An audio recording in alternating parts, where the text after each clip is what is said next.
Spiders Will Eat Your Face. Available on Amazon Prime Instant Watch and Amazon.com. Spiders Will Eat Your Face. The brilliant documentary about the history of pet tarantulas in America. That's Spiders Will Eat Your Face, the movie, now on Amazon. Success. Media. Network. Network. Network. Network. Network. Network. Network. Network.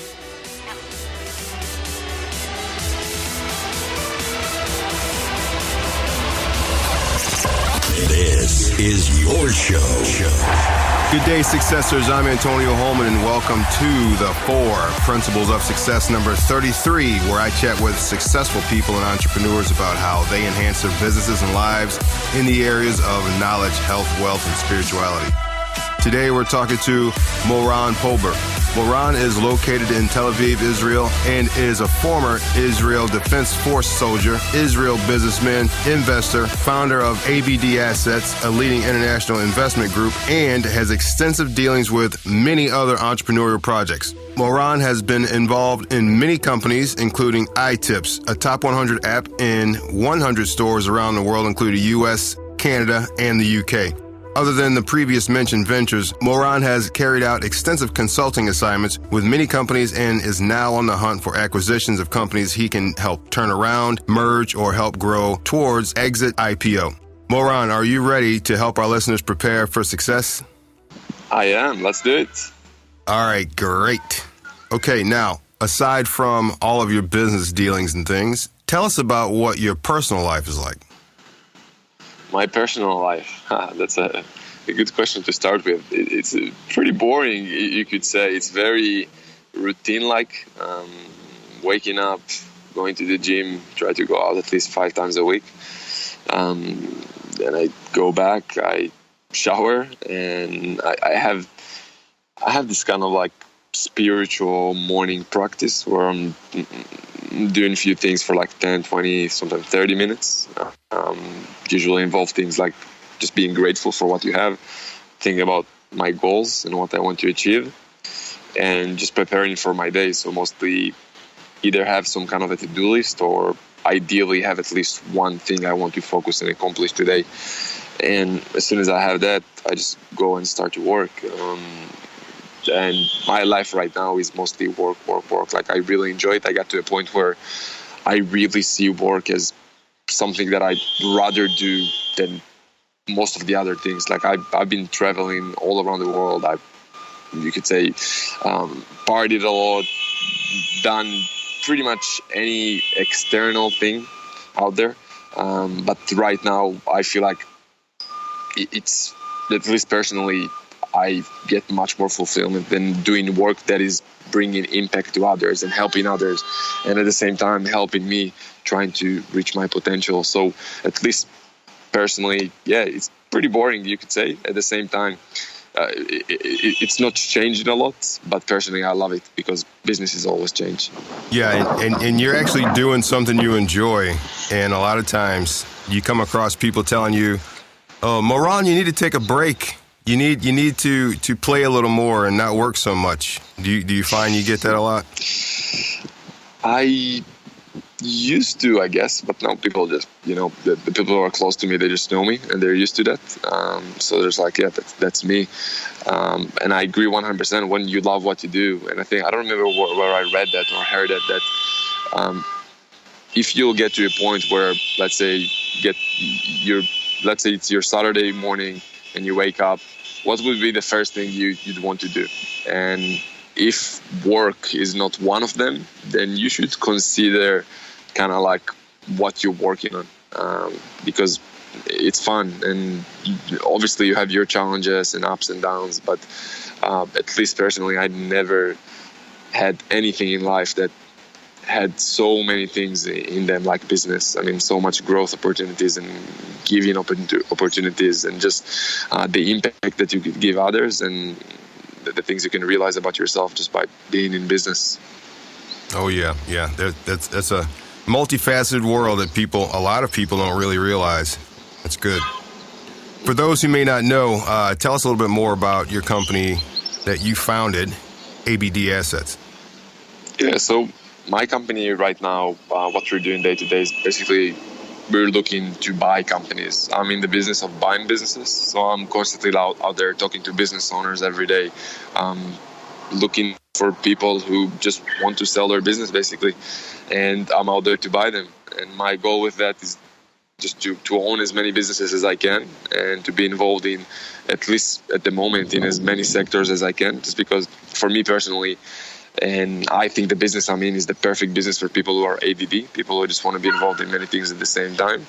I love that. Like, I love thinking about the overall vision of a company. I don't like to deal with the menial day-to-day tasks. That's why I want to be owner of businesses and not manager of businesses. And that's why personally I just love to be involved in many things at the same time, while still having my focus, which is to buy businesses. So I have my focus to buy businesses, but at the same time I can be involved in many different sectors.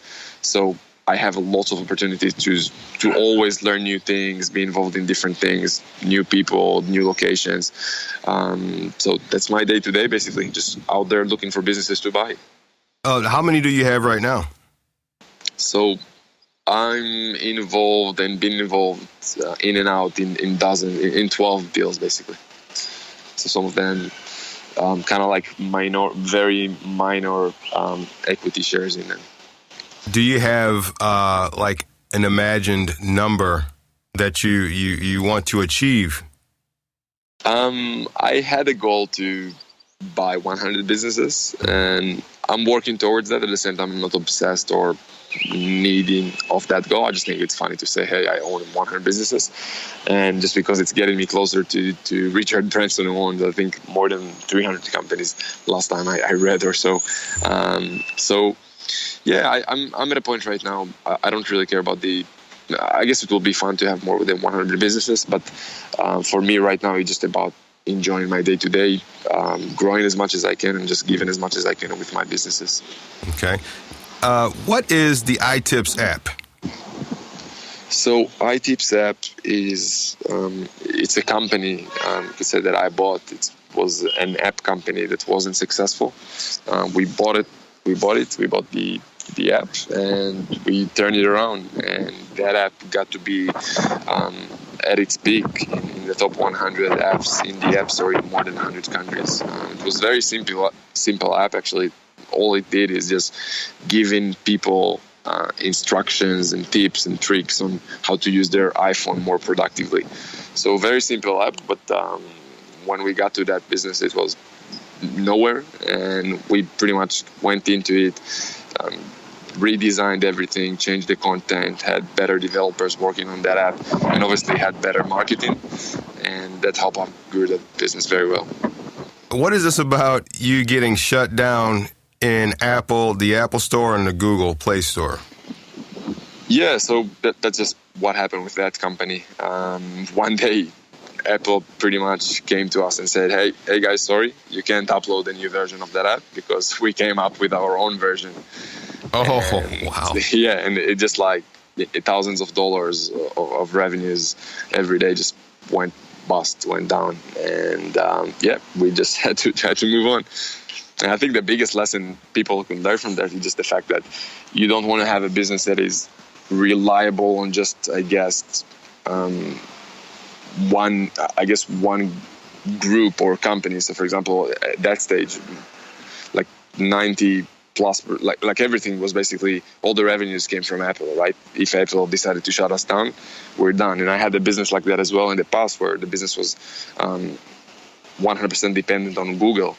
And we had that business, we had to shut that down as well, just because the business was highly dependent on Google. And one day they decided they don't want us anymore.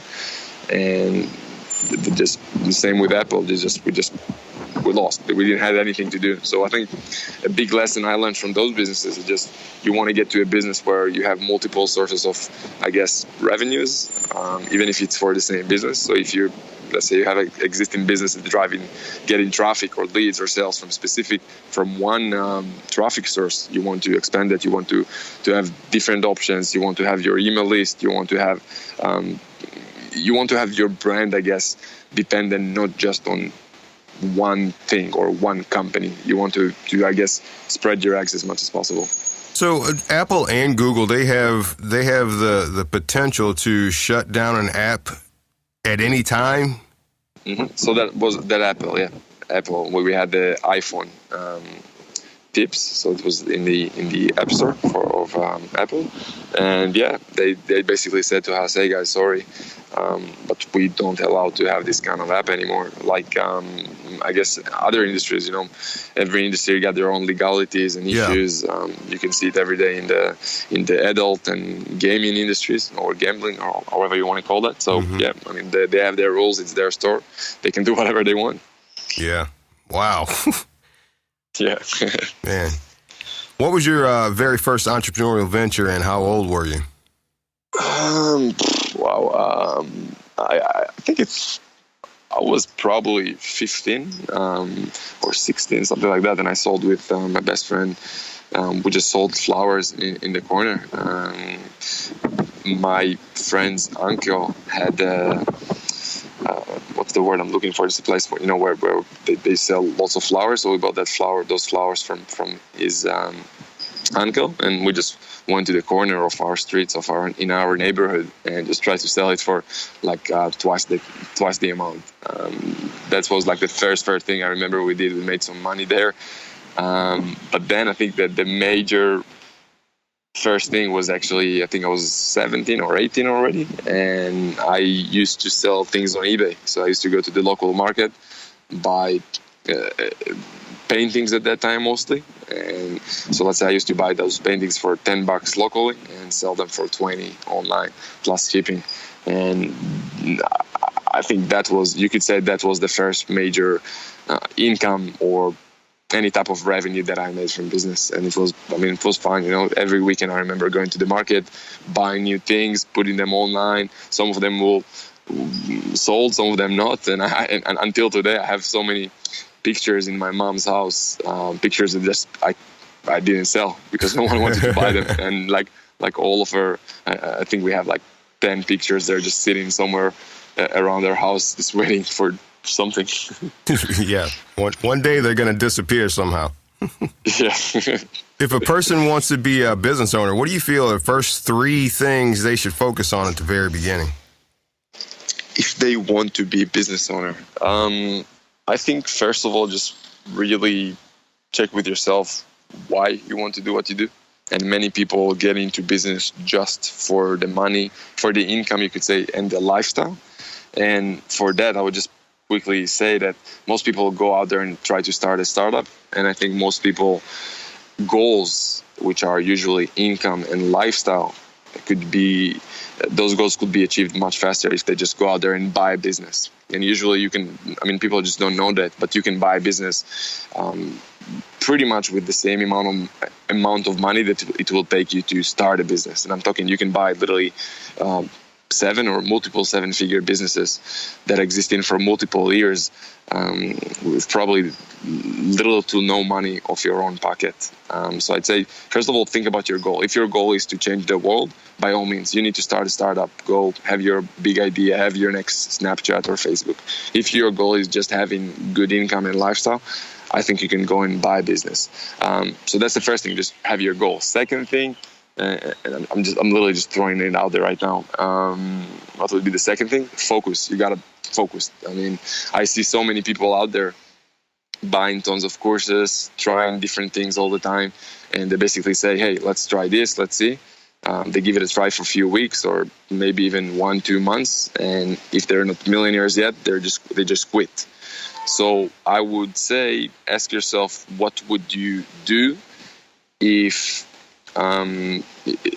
you're going to fail? So let's say, ask yourself, would I do this if I'm not going to be successful at this? And if the answer is yes, stick to that no matter what. And trust me, if you're going to stick to that one thing for at least 1 year, you're going to be in a very different place in a year from now, especially if you're doing that for the right reasons and not just money. Money is great, but it shouldn't be your main reason. So let's say those are 2 things. Third one would be to find a mentor. 100%. Find someone who is where you want to be in 5, 10, 20 years from now. And do whatever he's telling you, like everything. If he's telling you to dress in a way, do that. If he's telling you to talk in a way, do that. Like everything he's telling you, follow him 100%. Do those 3 things, and I mean, if you're going to stick to it, you're going to be successful. Man, those are good gems. I like those. What do you feel about being the first at a technology? Is it bad to be the first? Because eventually there tends to be copycat companies who actually improve on what you created. Is that always a doomed place to be, as first? That's a great question, and I'm not sure I'm the right person to answer that. I've never been the first to do anything in business. I think it's much more riskier. At the same time, the reward could be much higher. I think that being first to market is not the most important thing. And I mean, obviously you can see Facebook and many other big companies that, I mean, Facebook, it's not the first social network, but it's still probably still the most successful one. So I don't think it's that important. At the same time, if you have that advantage, by all means, take advantage of that. So here's a question. Here's another startup question for you. Once you have a technology established and you have it beta tested and it's operational, where should that next focus be for that startup? I think in any business, your main focus until you're at least at $1 million a year in sales and revenues is to get sales, get money coming in. If your business model is not about sales, then you got to raise capital. I mean, you can't grow to a huge level without making sales. If you're selling some kind of a product, by all means, your focus should be sales. Go out there and just sell your product. If it's offline, online, do whatever it takes to just sell. And literally, your focus should be at least 80% of your day-to-day to bring in sales, to bring in revenues. That's the only way business survives. The only way for business to survive is to bring in money. If you don't have cash, you don't have a business. Let's say someone wanted to buy $1 million business. How is it possible for someone to buy that business by using other people's money? Mm-hmm. Yeah, great question. The simple answer would be you basically leverage the business assets to finance the acquisition costs. And you see that every day with real estate. It's very similar to real estate. The biggest thing, I'm thinking that the beauty here in business is that you can grow business too much. I mean, you can't grow real estate 10x or 100x. You can do that with business. So it's the same path goes here. You can find a business that you want to buy. You can get their financials, get their details, and you can go with those financials to a financial institution. And there are tons of financial institutions. Like just Google financial institution in whatever industry. And there are literally millions of institutions out there who will loan you money, or not even for you. They will loan the business that you want to buy. They will loan money using the business assets as collateral. So you don't even need to risk any of your own assets or to sign any personal guarantee. You basically go and tell them, hey guys, I've got this business I want to buy. Here are the assets of that business. How much can you loan to me? And based on their response, you can go back and start your negotiation with the business owner. And many times, I mean, what I see is that many business owners, especially nowadays with all the baby boomers, people want to retire and they many times don't have who to give the business to. They either don't have children or their children just don't want to be in a boring, in quotes, business. So many times they'll give you the business, you the business, in a very fair price if you're going to show that you're passionate, that you're excited, and that you basically many times just keep their brand and their heritage and take care of their employees and things like that. Many times for many business owner out there, it's almost as much as important as the amount of money you're going to pay for their business. Yeah, that's very similar to real estate investing in a lot of ways. I never realized that before. Yeah, it's very similar to real estate, like 100%. The beauty is, though, I mean, I think that there's much more flexibility and places that you can play with, unlike real estate. And for me, I think just the funniest thing is that, not the funniest, but just like the coolest thing is that when you have a business, there's so many things you can do to grow the business. I mean, real estate, yeah, you can fix some things in your apartments that you buy and stuff like that. But I mean, there's only so much you can do to get an upside for that business. In business, I mean, you see it all the time. Businesses can grow like crazy. You can be $1 million a year business today, and you can be a $10 million a year business next year. You can't do that with real estate. And another thing is that when you sell a business, you sell, obviously depends on the valuation method, but many times the simple way to value a business is by the multiples of its profit. You don't have this with real estate. With businesses, you can sell your business for 3 to 5 to sometimes 7 or more multiples of your yearly profits. So, I mean, there's nothing out there like that. Now, you're looking for companies to acquire. Are you looking specifically for certain types of businesses? So we have our criteria, obviously. For us, we want to go to businesses that are doing at least $1 million a year in sales already. So established businesses that already, I guess, been through the startup phase. Because as you probably know, most startups, they fail. I mean, I don't care how you look at it, stats out there. That's what they say. Most new businesses, they're going to shut down in the first 5 years, and those who survive the first 5 years, most of those will shut down in the first 10 years. So ideally, I want to buy as established business as possible. If the business exists in 10 or sometimes even 15 or 20 years, it's even better. That will be the first criteria, because I want a business that if I'll go into, even if the owner is going to exit the business and retire, I want to know that the business is most likely going to stay the same. It's not risky to buy that business. Secondly, obviously, we want to have a good management team in place because, like I said, I personally don't want to run a business. And I think there are people who are just running and managing day-to-day businesses better than me. So ideally, I want to have a good management team in place. And if there's some kind of a low-hanging fruit opportunities, for example, I had a call literally 2 hours ago with a business that is doing no online marketing at all, like nothing.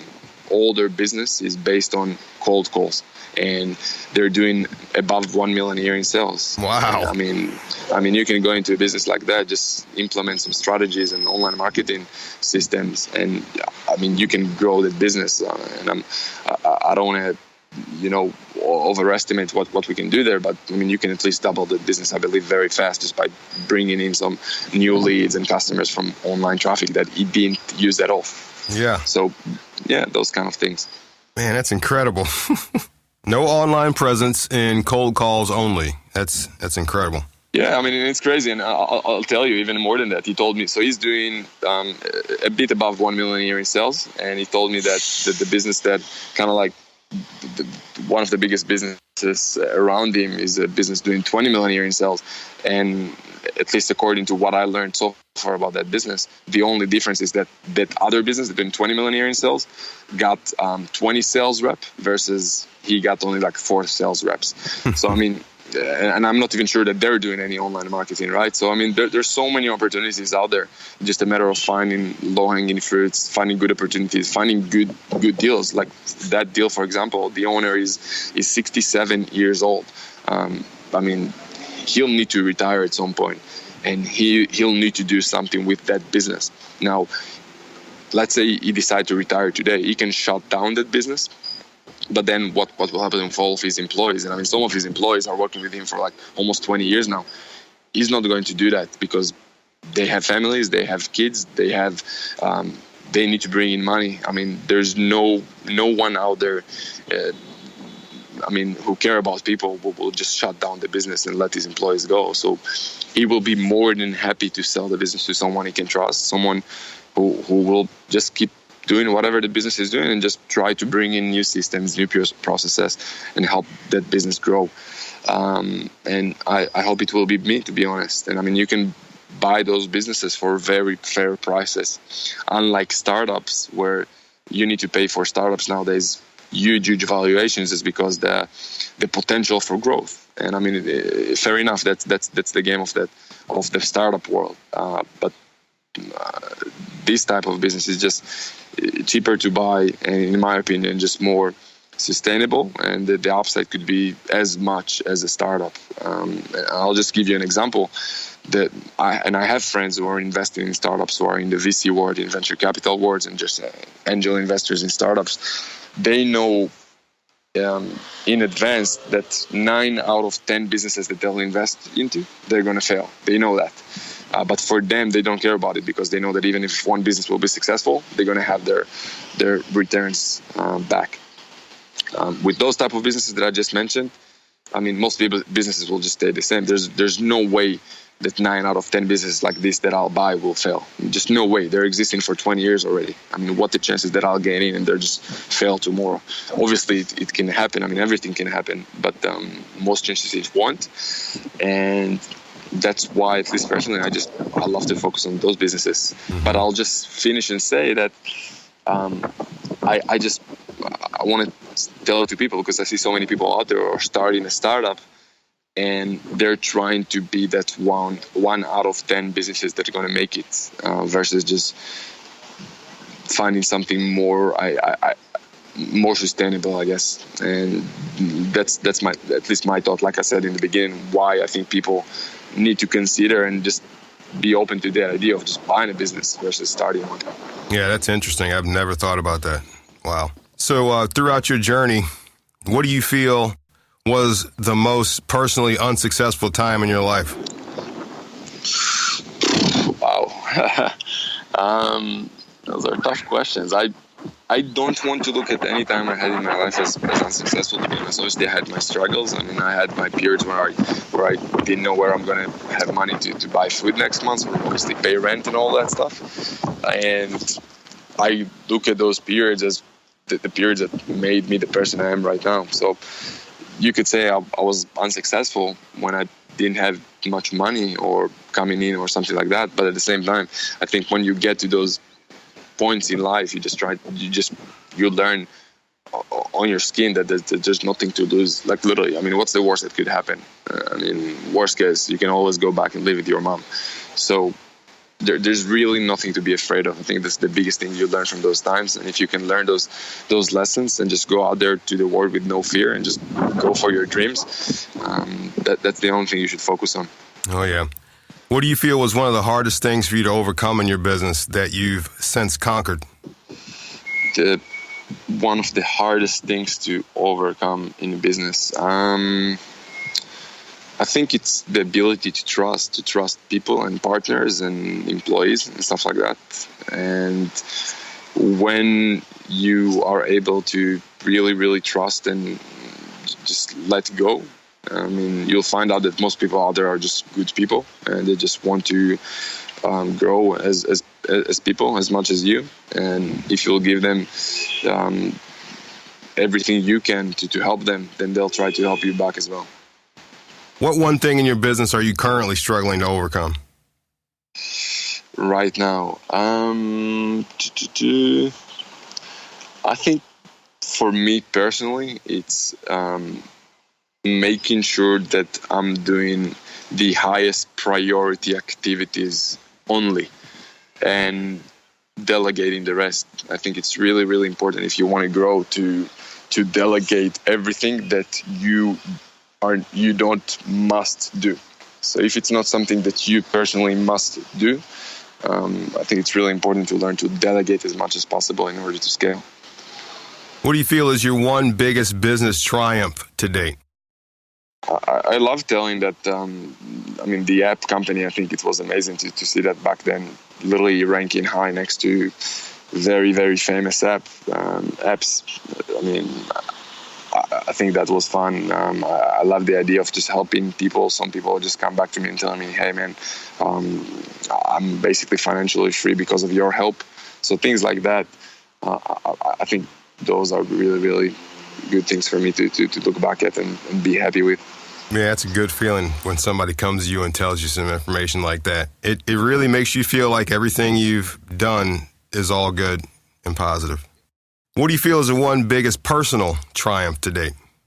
I think that would be probably the working out thing. It took me a long time to. Right now, I think I'm I'm almost at like 10% body fat percentages. Yeah, that's good. I think that's with the one that took me a long time to get to. Yeah. Wow, congratulations on that. That's good. Thanks. All right, hang tight, successors. We'll return to our conversation with Moran Pober, as well as quick success after a word from our sponsors. Spiders Will Eat Your Face. Available on Amazon Prime Instant Watch and Amazon.com. Spiders Will Eat Your Face, the brilliant documentary about the history of pet tarantulas in America. That's Spiders Will Eat Your Face, the movie, now on Amazon. Are you a tense, tired, busy person who works day in and day out who tends to lack the proper sleep and energy? Using modular supplements, health-related articles, recipes, life hacks, and more, Bellison can help. With quality as high as Bellison, you're buying from a company that cares about the environment and only uses premium vegan supplements. That's Bellison.com. Want to learn how to cook healthy, exercise, and meditate in just 30 minutes a day? Bellison.com. Want to feel healthy, energetic, and focused like me? Bellison.com. To receive a 10% discount at checkout, visit Bellison.com with the coupon code THE4POS. Visit Bellison.com now. That's BELISAN.com. Compassion and quality without compromise. Bellison.com.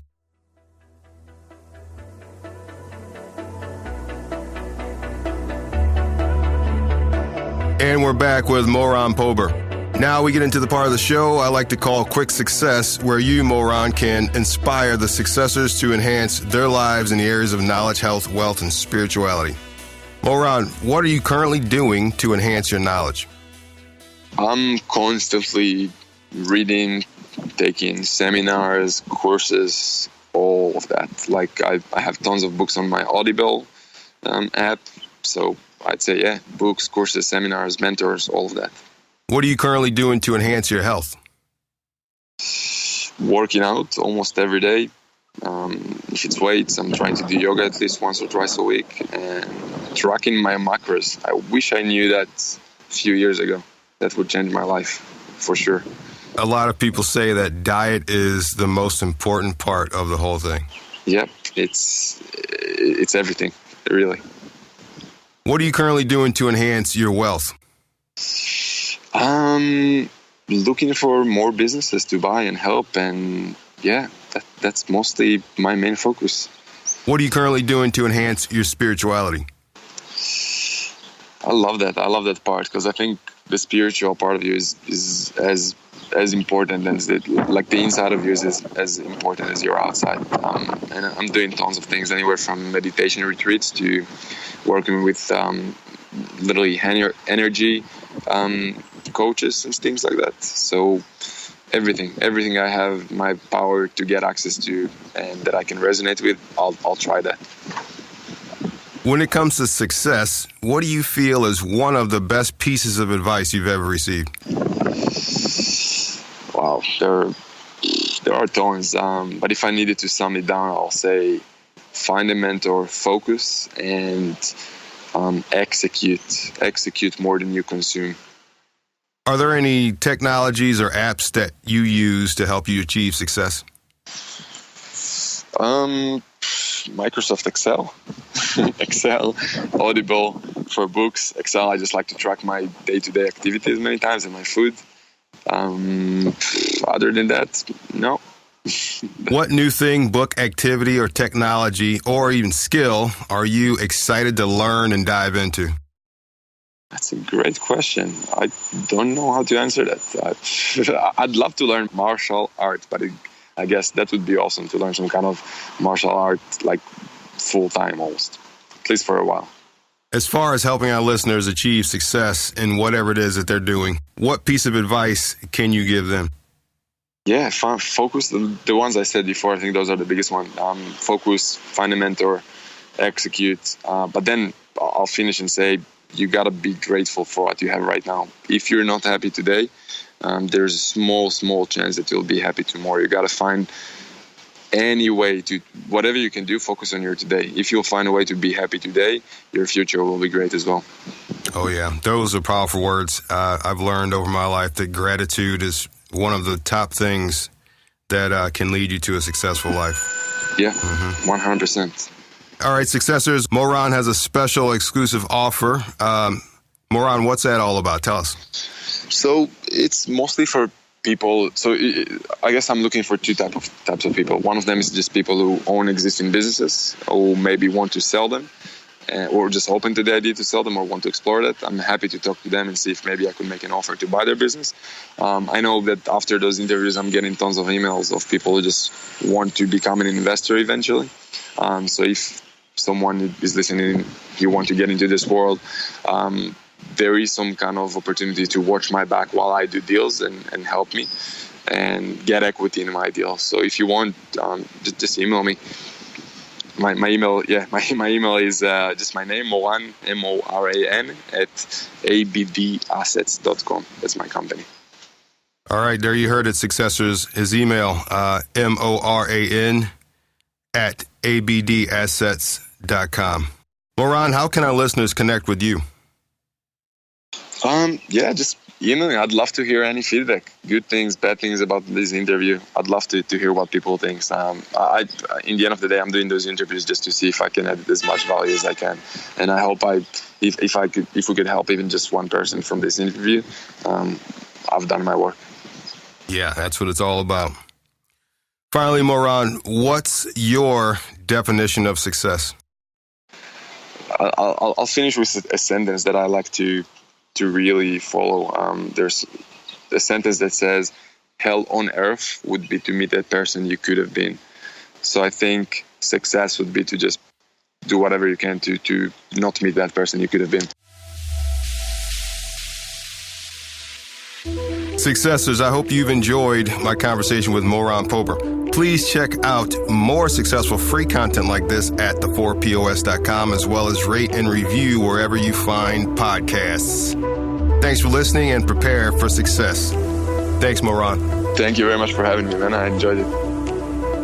If you want to be more driven and more motivated in your life or business, go to the4pos.com/free book and grab a copy of my book, Indulge Your Affirmative Motivation Within. 25 motivations of personal development and life success. Get it now at the4pos.com/free book. Again, that's the4pos.com/free book. Spiders Will Eat Your Face. Available on Amazon Prime Instant Watch and Amazon.com. Spiders Will Eat Your Face, the brilliant documentary about the history of pet tarantulas in America. That's Spiders Will Eat Your Face, the movie, now on Amazon.